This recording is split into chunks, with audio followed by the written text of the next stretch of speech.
Welcome to study कर। दोस्तों आज हम डिस्कस करेंगे 16 सितंबर 2024 के मोस्ट इंपॉर्टेंट करेंट अफेयर्स के क्वेश्चन। तो आप इस पूरे लेक्चर को बहुत ही ध्यान से लास्ट तक जोड़ देखिएगा। आज का पहला और इंपॉर्टेंट क्वेश्चन है, ब्रुसेल्स डायमंड लीग 2024 के फाइनल में नीरज चोपड़ा ने कौन सा स्थान हासिल किया है? आंसर हो जाएगा इसका दूसरा। तो दोस्तों अभी हाल ही में ब्रुसेल्स में डायमंड लीग 2024 का फाइनल मुकाबला आयोजित किया गया था। तो इसमें भारत के जैवलिन थ्रोवर नीरज चोपड़ा ने दूसरा स्थान हासिल किया है और उन्होंने 87.86 मीटर का भाला फेंक करके दूसरा स्थान हासिल किया है। इसी प्रकार से ग्रेनेडा के एंडरसन पीटर्स ने 87.87 मीटर का थ्रो फेंक करके पहला स्थान हासिल किया है। ठीक है, यानी डायमंड लीग 2024 के फाइनल में नीरज चोपड़ा ने दूसरा स्थान और ग्रेनेडा के एंडरसन पीटर्स ने पहला स्थान हासिल किया है। डायमंड लीग का जो फाइनल था वो 13 और 14 सितंबर को बेल्जियम के ब्रुसेल्स में आयोजित किया गया था। नीरज चोपड़ा ने पेरिस ओलंपिक 2024 के अंदर सिल्वर मेडल जीता हुआ है, इस पॉइंट को भी आप याद रखिएगा। और इसके अलावा दोस्तों नीरज चोपड़ा ने इसी वर्ष लुसाने डायमंड लीग में 89.59 मीटर का भाला फेंक करके सिल्वर मेडल हासिल किया था। दोस्तों नीरज चोपड़ा के मेडल डिस्कस कर लेते हैं। तो 2020 के टोक्यो ओलंपिक में उन्होंने जेवलिन थ्रो में गोल्ड मेडल हासिल किया था। 2024 में उन्होंने सिल्वर मेडल हासिल किया है। वर्ल्ड चैंपियनशिप 2023 में उन्होंने गोल्ड और 2022 में उन्होंने सिल्वर मेडल हासिल किया था। डायमंड लीग 2022 में उन्होंने गोल्ड मेडल हासिल किया था। 2023 में सिल्वर मेडल हासिल हुआ था। एशियन गेम्स की अगर हम बात करें तो 2018 में उन्हें गोल्ड और 2022 में भी गोल्ड मिला था। कॉमनवेल्थ गेम्स 2018 में उन्होंने गोल्ड मेडल हासिल किया था। दोस्तों नीरज चोपड़ा के अलावा डायमंड लीग 2024 में भारत के अविनाश साबले भी फाइनल में पहुंचे थे, लेकिन वो स्टीपल चेज 3000 मीटर के फाइनल में 9वें स्थान पर रहे हैं, यानी कि वो कोई भी मेडल नहीं जीत पाए हैं।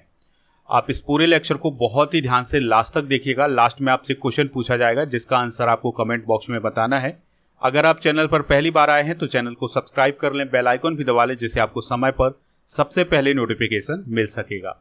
दोस्तों जनवरी से सितंबर 2024 तक के करेंट अफेयर्स की ई बुक ऐप पर आ गई है, तो इसको आप वहां से प्राप्त कर सकते हैं। ऐप का लिंक डिस्क्रिप्शन बॉक्स में दिया गया है। सशस्त्र सीमा बल यानी एसएसबी के महानिदेशक कौन बने हैं? आंसर हो जाएगा अमृत मोहन प्रसाद। तो अमृत मोहन प्रसाद अभी हाल ही में एसएसबी के डायरेक्टर जनरल नियुक्त किए गए हैं। वह वर्तमान में केंद्रीय रिजर्व पुलिस बल यानी सीआरपीएफ के विशेष महानिदेशक हैं, लेकिन अब वो एसएसबी के डायरेक्टर जनरल के रूप में काम करेंगे। उनका कार्यकाल होगा 31 अगस्त 2025 तक का। एसएसबी की बात करें तो यह एक अर्धसैनिक बल है और इसका काम होता है नेपाल और भूटान के साथ जो भारत की सीमा लगती है उसकी सुरक्षा करना। इसकी स्थापना 20 दिसंबर 1963 को भारत चीन युद्ध के बाद की गई थी। इसे शुरुआत में स्पेशल सर्विस ब्यूरो कहा जाता था, लेकिन 2004 में इसका नाम सशस्त्र सीमा बल किया गया था। इसका आदर्श वाक है सेवा, सुरक्षा और भाईचारा। दोस्तों अर्धसैनिक बलों के प्रमुख डिस्कस करते हैं। तो बीएसएफ के अभी हाल ही में महानिदेशक बने हैं दलजीत सिंह चौधरी। असम राइफल्स के डीजी बने हैं विकास लखेड़ा। एनएसजी के डायरेक्टर जनरल बने हैं वी श्रीनिवासन। सीआईएसएफ के डीजी हैं आरएस भट्टी। सीआरपीएफ के डीजी हैं अनीस दयाल सिंह। एनसीसी के डीजी हैं गुरबील पाल सिंह। आईटीबीपी के डीजी हैं राहुल रसगोत्रा। एसपीजी के निदेशक हैं आलोक शर्मा और आईटीबीपी के अभी हाल ही में अतिरिक्त महानिदेशक बने हैं संजीव रैना। अगला क्वेश्चन है MVA-VN किस रोग की वैक्सीन है जिसे विश्व स्वास्थ्य संगठन के द्वारा मंजूरी दे दी गई है? आंसर हो जाएगा एमपॉक्स। तो दोस्तों विश्व स्वास्थ्य संगठन ने कुछ देशों में एमपॉक्स के खिलाफ विश्व के पहले टीके को मंजूरी दे दी है और इस वैक्सीन का नाम है MVA-VN वैक्सीन। इसे वैक्सीनिया अंकारा बवेरियन नार्डिक के नाम से भी जाना जाता है। इसका इस्तेमाल 18 साल और उससे अधिक उम्र के वयस्कों में किया जा सकता है। 4 हफ्ते के अंदर इसको 2 बार इंजेक्शन के माध्यम से दिया जाएगा। इस वैक्सीन को डेनमार्क की कंपनी बवेरियन नार्डिक के द्वारा बनाया गया है। दोस्तों इस वैक्सीन का यूज किया जाएगा वर्तमान में अमेरिका, स्विट्जरलैंड, सिंगापुर, कनाडा, यूरोपीय यूनियन और यूके में। दोस्तों मंकी पॉक्स की बात करें तो यह एक चेचक जैसी वायरल बीमारी है, यानी कि एक व्यक्ति से दूसरे व्यक्ति में फैल सकती है और इस वायरस के ज़्यादा दुष्प्रभाव नहीं होते हैं, लेकिन गंभीर मामलों में यह घातक हो सकता है। इसके फ्लू जैसे लक्षण दिखाई देते हैं और यह जो वायरस है ये ऑर्थोपॉक्स वायरस जीनस फैमिली का है। मंकी पॉक्स का पहला मामला 1970 में कॉन्गो लोकतांत्रिक गणराज्य में पहचाना गया था। इस पॉइंट को भी आप नोट कर लें। चलिए कुछ इंपॉर्टेंट करेंट अफेयर्स डिस्कस कर लेते हैं। तो दुनिया की पहली चिकनगुनिया वैक्सीन का नाम क्या है? इक्सीचिक। और भारत के पहले स्वदेशी रूप से विकसित किए गए हेपेटाइटिस ए वैक्सीन का नाम क्या है? हैविस्योर। निपाह वायरस की वैक्सीन का नाम क्या है? CHADO-1 Nipah B. मलेरिया के लिए जो वैक्सीन बनाई गई है उसका नाम क्या है? R21 या मैट्रिक्स एम। दुनिया का पहला कोविड-19 वैक्सीन कौन था? स्पुतनिक भी। भारत का पहला स्वदेशी कोविड-19 वैक्सीन कौन था? कोवैक्सीन, जिसे भारत बायोटेक ने बनाया था। तपेदिक की वैक्सीन का क्या नाम है? MTV वैक। और डेंगू की वैक्सीन अभी हाल ही में लॉन्च की गई है जिसका नाम है डेंगी आल। और हैजा की वैक्सीन भी अभी हाल ही में लॉन्च की गई है जिसका नाम है हेलकोल, या इसे BBV-131 भी कहा जाता है। तो ये सभी वैक्सीन आप नोट। नेक्स्ट क्वेश्चन है, जांस्कर महोत्सव 2024 का आयोजन कहाँ किया गया है? आंसर हो जाएगा लद्दाख में। तो दोस्तों लद्दाख में अभी हाल ही में लद्दाख जांस्कर महोत्सव 2024 का आयोजन किया गया है और इस बार इसका 9वां संस्करण आयोजित किया गया है। दोस्तों सानी नामक स्थान पर इस महोत्सव का आयोजन किया गया है। उद्घाटन किया था लद्दाख के LG BD मिश्रा ने। इस त्यौहार को मनाने की कोई विशेष तिथि नहीं है और दोस्तों आपको याद रखना है कि ज़्यादातर ये जुलाई माह में मनाया जाता है, लेकिन जुलाई, अगस्त, सितंबर तक भी इसको मनाया जा सकता है। इस त्यौहार में एक दूसरे का बहुत गर्मजोशी के साथ स्वागत किया जाता है और विचारों और खुशियों को साझा किया जाता है। और दोस्तों आपको याद रखना है कि इस त्यौहार को मनाने का मुख्य उद्देश्य बुराई पर अच्छाई की जीत को प्रदर्शित करना होता है। लद्दाख के बारे में अगर हम बात करें तो लेह इसकी कैपिटल है और LG है BD मिश्रा। और अभी हाल ही में लद्दाख के सी वकथॉर्न फल को GI टैग प्रदान किया गया है। लद्दाख में कुछ त्यौहार मनाए जाते हैं जैसे हैमेस उत्सव, साका दाबा, स्टोक गुरु सेचू और लोसार महोत्सव, फ्यांग सेडुफ और सिंधु दर्शन और टक टोक महोत्सव। ये सभी त्यौहार लद्दाख में मनाए जाते हैं। यहाँ पर आप लद्दाख की लोकेशन भी देख सकते हैं। दोस्तों लद्दाख में अभी हाल ही में 5 नए ज़िले बनाए गए हैं जिसमें से पहला है जांस्कर, दूसरा है द्रास, तीसरा है साम और चौथा है नुब्रा और 5वां है चांगथांग। तो इस प्रकार से ये 5 नए ज़िले अभी हाल ही में बनाए गए हैं। और दोस्तों अब लद्दाख में 7 ज़िले हो गए हैं क्योंकि पहले से कारगिल और लेह जिला था, तो इस प्रकार से 7 ज़िले हो गए हैं लद्दाख में। पूर्ण कार्यशील साक्षरता प्राप्त करने वाली प्रशासनिक इकाई केंद्र शासित प्रदेश कौन बना है अभी हाल ही में? लद्दाख। 31 अक्टूबर को लद्दाख का स्थापना दिवस मनाया जाता है और लद्दाख के न्योमा में दुनिया का सबसे ऊंचा लड़ाकू हवाई अड्डा बनेगा और लद्दाख में पहला महिला पुलिस स्टेशन कारगिल में खोला गया है। अगला क्वेश्चन है, केंद्रीय मंत्रिमंडल ने PM E-ड्राइव योजना को मंजूरी दे दी है। यह किस मंत्रालय से संबंधित है? आंसर हो जाएगा भारी उद्योग मंत्रालय। तो दोस्तों PM E-ड्राइव योजना का पूरा नाम क्या है? PM electric drive revolution in innovative vehicle enhancement. तो इसका फुल फॉर्म आप जरूर नोट कर लें। तो केंद्रीय मंत्रिमंडल ने देश में इलेक्ट्रिक वाहनों को अपनाने और उसकी मैन्युफैक्चरिंग को बढ़ावा देने के लिए PM E-ड्राइव योजना को अभी हाल ही में मंजूरी दी गई है। यह योजना उपभोक्ताओं को इलेक्ट्रिक वाहन खरीदने के लिए प्रोत्साहन प्रदान करेगी जिससे प्रदूषण और कार्बन उत्सर्जन को कम करने में मदद मिलेगी। दोस्तों इस योजना की अवधि होगी 2 साल की और इसका जो कुल खर्चा होगा वो हो जाएगा 10,900 करोड़ का और यह योजना केंद्रीय भारी उद्योग मंत्रालय की योजना है। चलिए कुछ प्रमुख योजनाएं डिस्कस करते हैं। तो वृंदावन ग्राम योजना मध्य प्रदेश में शुरू की गई है। मुख्यमंत्री सुख शिक्षा योजना हिमाचल प्रदेश में शुरू की गई है। एकीकृत पेंशन योजना केंद्र सरकार के द्वारा शुरू की गई है। विज्ञान धारा योजना विज्ञान और प्रौद्योगिकी विभाग के द्वारा शुरू की गई है। सुभद्रा योजना ओडिशा सरकार के द्वारा शुरू की गई है।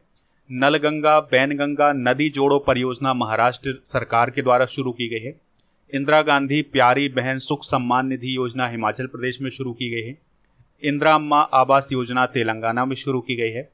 महतारी बंधन योजना छत्तीसगढ़ में शुरू की गई है।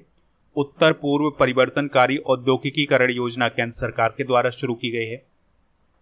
इसके अलावा मुख्यमंत्री बहन बेटी स्वावलंबन योजना झारखंड में शुरू की गई है। याद रखिएगा कि इस योजना को अब मैया सम्मान योजना के नाम से भी जाना जाता है। मुख्यमंत्री महिला सम्मान योजना दिल्ली में शुरू की गई है। अगला क्वेश्चन है, लगातार 6वें वर्ष राष्ट्रीय ऊर्जा लीडर पुरस्कार किसे प्रदान किया गया है? आंसर हो जाएगा राष्ट्रीय इस्पात निगम लिमिटेड को।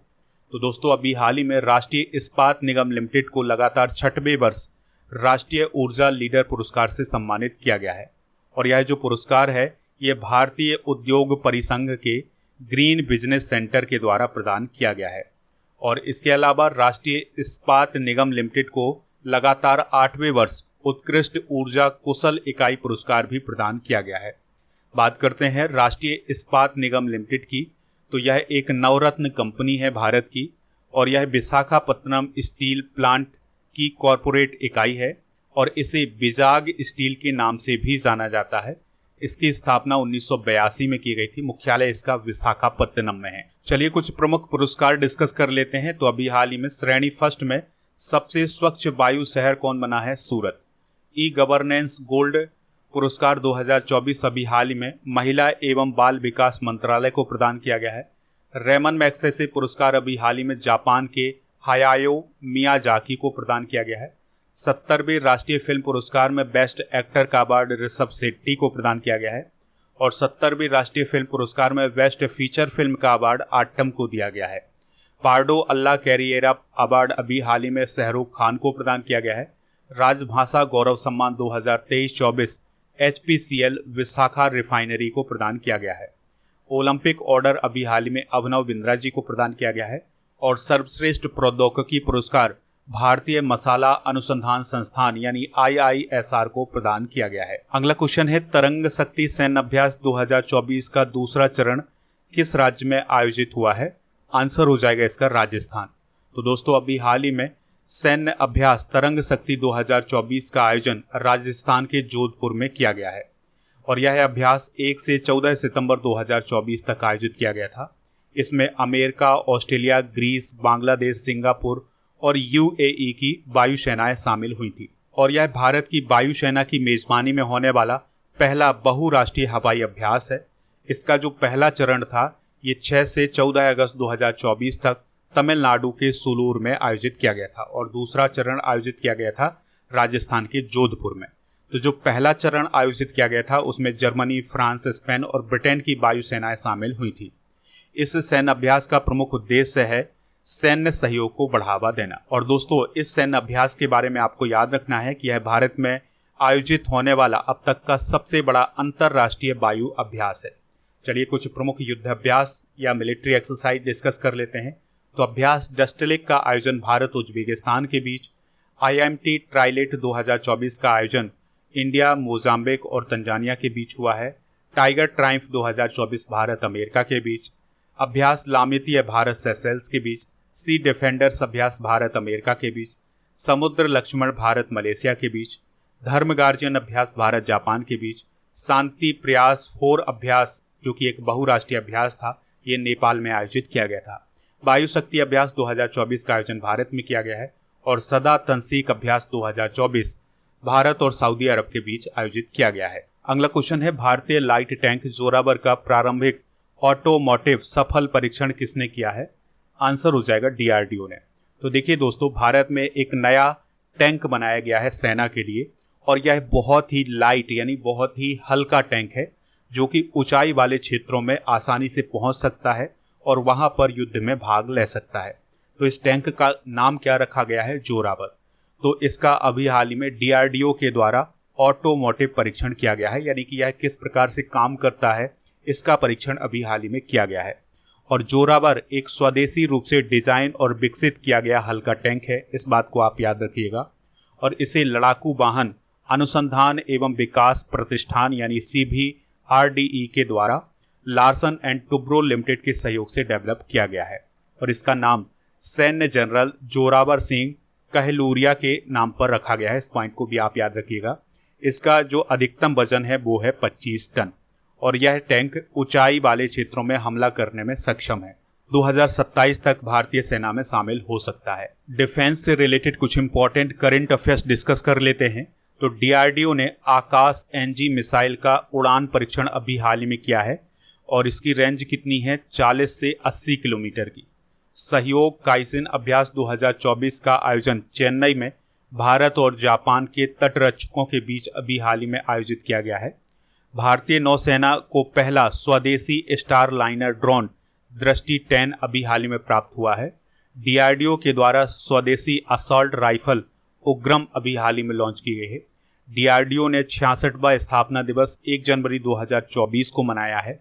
नौसेना भवन का उद्घाटन नई दिल्ली में किया गया है, जो कि भारतीय नौसेना का हेडक्वार्टर है। MIRV तकनीक के साथ भारत ने अग्नि 5 मिसाइल का परीक्षण किया है। इसकी मारक क्षमता 5000 किलोमीटर से अधिक है। अग्नि 5 भारत की इंटर कॉन्टिनेंटल बैलिस्टिक मिसाइल है। इस पॉइंट को भी आप याद रखिएगा। इंटर कॉन्टिनेंटल बैलिस्टिक मिसाइल का मतलब ये है कि इसको अगर एशिया से या भारत से छोड़ा जाए तो इसको यूरोप तक छोड़ा जा सकता है, यानी कि दूसरे कॉन्टिनेंट तक छोड़ा जा सकता है। अगला क्वेश्चन है, भारतीय अंतर्राष्ट्रीय समुद्री विवाद समाधान केंद्र को कहाँ स्थापित किया जाएगा? आंसर हो जाएगा मुंबई में। तो दोस्तों, अभी हाल ही में गोवा में 20वीं समुद्री राज्य विकास परिषद की बैठक आयोजित की गई थी और इस बैठक में भारतीय अंतर्राष्ट्रीय समुद्री विवाद समाधान केंद्र का शुभारंभ किया गया है और यह केंद्र मुंबई में स्थापित किया जाएगा। और जो IIMRDC है, ये समुद्री विवादों से निपटारे के लिए एक विशेष मंच के रूप में काम करेगा। दोस्तों, इससे भारत के समुद्री क्षेत्र में विकास और प्रगति को बढ़ावा मिलेगा। दोस्तों, IIMDRC के साथ साथ सरकार ने भारतीय समुद्री केंद्र यानी IMC की भी शुरुआत की है। अगला क्वेश्चन है, राष्ट्रीय इंजीनियर्स दिवस कब मनाया जाता है? आंसर हो जाएगा 15 सितंबर को। तो भारत के एक प्रसिद्ध इंजीनियर थे जिनका नाम था सर एम विश्वेश्वरैया। तो उनके जन्म दिवस पर 15 सितंबर को भारत में राष्ट्रीय इंजीनियर दिवस मनाया जाता है। 2024 की थीम आप याद रखिएगा, innovating for a sustainable future. तो इस थीम को आप नोट कर लें। आपको याद रखना है कि पहला राष्ट्रीय इंजीनियर दिवस कब मनाया गया था? 1968 में। देखिए, 15 सितंबर को अंतर्राष्ट्रीय लोकतंत्र दिवस भी मनाया जाता है और इसका उद्देश्य होता है युवाओं को लोकतांत्रिक प्रक्रियाओं में शामिल करना। 2024 की थीम है सुशासन के लिए आर्टिफिशियल इंटेलिजेंस। 2008 में पहला अंतर्राष्ट्रीय लोकतंत्र दिवस मनाया गया था। तो ये सभी फैक्ट आप नोट कर लें, एग्जाम की दृष्टि से ये काफ़ी इंपॉर्टेंट है। दोस्तों, ये थे आज के करंट अफेयर्स के क्वेश्चन। चलिए अब हम कल के करंट अफेयर्स के क्वेश्चन एक बार रिवाइज कर लेते हैं। सिंगापुर साहित्य पुरस्कार 2024 किसे प्रदान किया गया है? प्रशांति राम को। संयुक्त सैन्य अभ्यास अल नजाह भारत और किस देश के बीच शुरू हुआ है? ओमान। महाराष्ट्र सरकार के द्वारा जनजातीय विश्वविद्यालय कहाँ स्थापित किया जाएगा? नासिक में। मतदाताओं को सभी स्तरों पर न्यायाधीशों का चुनाव करने की अनुमति देने वाला दुनिया का पहला देश कौन बना है? मैक्सिको। सरकार ने सजावटी मत्स्य पालन क्षेत्र की जरूरतों को पूरा करने के लिए कौन सा ऐप लॉन्च किया है? रंगीन मछली ऐप। ब्रिक्स के राष्ट्रीय सुरक्षा सलाहकारों का सम्मेलन 2024 कहां आयोजित किया गया था? सेंट पीटर्सबर्ग, रूस में। भारत सरकार के द्वारा शुरू किए गए मिशन मौसम की अवधि क्या है? 2 वर्ष की। राष्ट्रीय हिंदी दिवस कब मनाया जाता है? 14 सितंबर को। हाल ही में किस राज्य ने पूर्व अग्निवीरों के लिए 10% रिजर्वेशन देने की मंजूरी दी है? ओडिशा। केंद्र सरकार के द्वारा अंडमान और निकोबार द्वीप समूह की कैपिटल पोर्ट ब्लेयर का नाम बदलकर क्या कर दिया है? श्री विजयपुरम। तो इस पॉइंट को आप नोट कर लें। आज के जनरल नॉलेज के पिटारे में हम प्रमुख शीतोष्ण कटिबंधीय घास के मैदान डिस्कस करेंगे। तो स्टेपी घास का मैदान यूरोप और उत्तरी एशिया में पाया जाता है और पुस्टाज हंगरी में, प्रेरीज अमेरिका में, पंपास अर्जेंटीना में, बेल्डस दक्षिण अफ्रीका में, डाउन्स ऑस्ट्रेलिया में और कैंटरबरी न्यूजीलैंड में, सवाना अफ्रीका और ऑस्ट्रेलिया में और टैगा यूरोप और एशिया महाद्वीप में पाया जाता है। अगस्त 2024 के करंट अफेयर्स को एक बार रिवाइज कर लेते हैं। तो दोस्तों, 15 अगस्त 2024 को अर्थ ऑब्जर्वेशन सैटेलाइट एट किस अंतरिक्ष एजेंसी के द्वारा लॉन्च किया जाएगा? आंसर हो जाएगा इसरो। लेकिन आपको याद रखना है कि यह 16 अगस्त को लॉन्च किया गया था, ठीक है। और लोकसभा में वक्फ संशोधन विधेयक 2024 किसने पेश किया था? किरण रिजिजू ने। पहला राष्ट्रीय विज्ञान पुरस्कार किसे प्रदान किया गया था टीम क्षेत्र में? चंद्रयान 3 की टीम को। भारतीय सेना के द्वारा पर्वत प्रहार अभ्यास किस राज्य केंद्रशासित प्रदेश में आयोजित किया गया है? लद्दाख में। चौथी CABA महिला वॉलीबॉल नेशंस लीग किस देश ने जीती है? भारत ने। भारत में किस राज्य या राज्यों ने अभी तक शिक्षा का अधिकार अधिनियम 2009 लागू नहीं किया है? पंजाब, तेलंगाना, पश्चिम बंगाल और केरल। ओलंपिक 2024 में भारत ने हॉकी में कौन सा मेडल जीता है? Bronze medal. विनेश फोगाट ने किस खेल से संन्यास की घोषणा कर दी है? रेसलिंग। बुद्धदेव भट्टाचार्य किस राज्य के पूर्व चीफ मिनिस्टर थे जिनका निधन हो गया है पश्चिम बंगाल। दोस्तों कल के करंट अफेयर्स यानी वीकली करंट अफेयर्स में आपसे पूछा गया था कि पेरिस पैरालंपिक 2024 में भारत ने कुल कितने मेडल जीते हैं, तो 29 मेडल जीते हैं। तो लगभग सभी लोगों ने इसका आंसर 29 बताया हुआ है।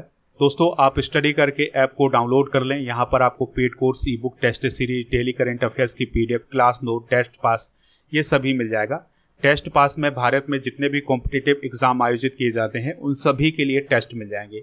यहाँ पर आपको 3000 से अधिक टेस्ट मिल जाएंगे और इस टेस्ट की वैलिडिटी होगी 1 वर्ष की। तो टेस्ट पास का यूज आप जरूर करें। आपके लिए आज का क्वेश्चन है, हेमिस उत्सव कहाँ मनाया जाता है? जो भी इसका राइट आंसर हो कमेंट बॉक्स में जरूर बताएं। ऐप पर आपको अगस्त 2024 के करंट अफेयर्स की ई बुक मिल जाएगी और इसके अलावा ऐप पर टेस्ट सीरीज वाले ऑप्शन पर जाएंगे तो आपको डेली करंट अफेयर्स का टेस्ट और मॉक टेस्ट मिल जाएगा। इसके अलावा ई बुक वाले सेक्शन पर जाएंगे तो आपको करंट अफेयर्स के अलावा जीके की ई बुक भी मिल जाएगी टॉपिक वाइज। दोस्तों अगर आप डेली करंट अफेयर्स का PDF प्राप्त करना चाहते हैं तो आप हमारे टेलीग्राम चैनल को ज्वाइन कर लें। आपको टेलीग्राम पर जाना है और स्टडी कर ऑफिशियल सर्च करना है तो चैनल मिल जाएगा और इस चैनल को ज्वाइन करेंगे तो आपको PDF भी मिल जाएगा। आप हमारे व्हाट्सएप चैनल और इंस्टाग्राम पेज को भी फॉलो कर सकते हैं। इन सभी का लिंक डिस्क्रिप्शन बॉक्स में दिया गया है।